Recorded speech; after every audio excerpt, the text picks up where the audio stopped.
Okay.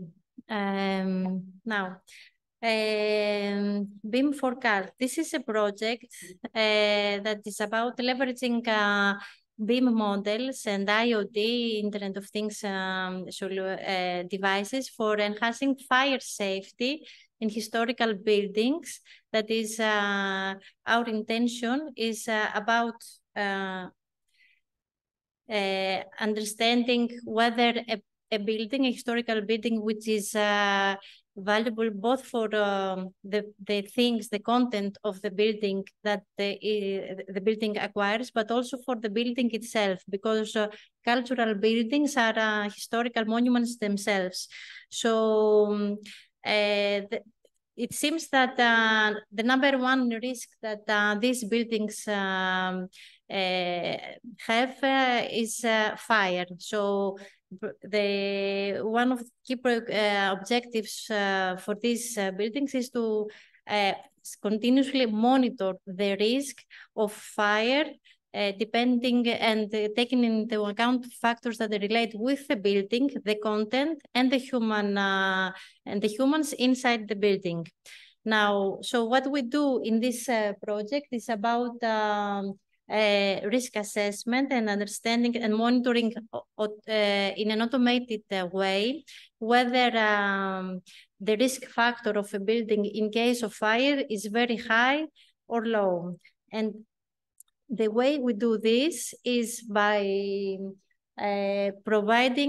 developing a digital, first of all, digital twin of the building itself. So understanding the building, we can understand some of the basic factors that relate with fire. For example, how many floors there are, how many exit doors there are, etc. Whether there are fire extinguishers, where they are, windows, doors, stairs, etc. And these building-related factors, building-related characteristics give us some factors that relate with a risk of a fire.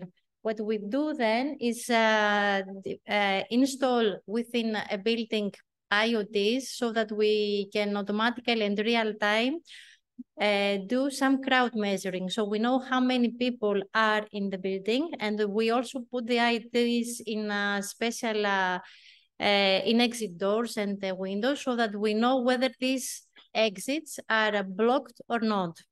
And once we do this, we have some formulas, we automatically measure the risk, and then we make, in order to improve and optimize and lessen the risk factor for fire, what we do is we create some what-if scenarios so that we know whether we should, for example, allow less people in the building or do some other infrastructure changes within the building.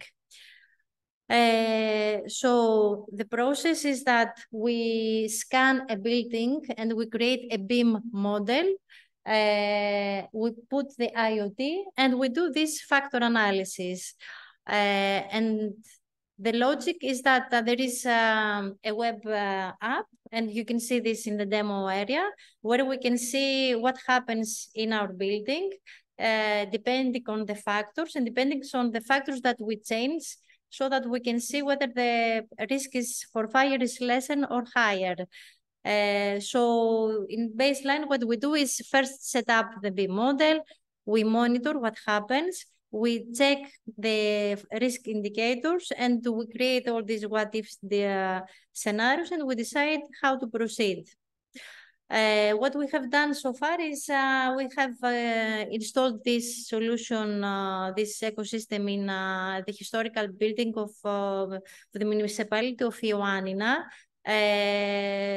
And we can see actually how many people are inside the building and whether the exits are blocked or not. And at the same time, see in real time in our dashboards whether the risk factor is higher or lower. And I think this concludes our show earlier in time.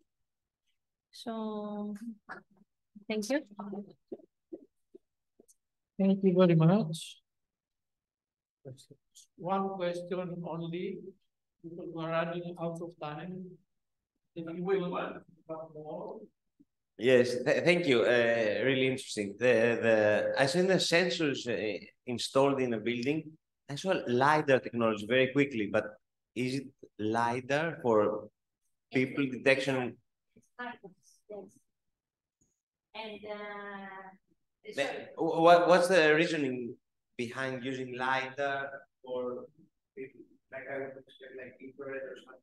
okay, we had a lot of discussions with a specific municipality and the building owners about privacy and protecting the identity of the people, etc. So we had to find a more actually expensive solution so that we can see, we can monitor crowd, so how many people are inside the building, but in an impossible to introduce with any to hack way, so that the identities of the people are not identified. So we find actually some cameras, LiDARs, that only count people based on some it's like a graph. It's like a heat map.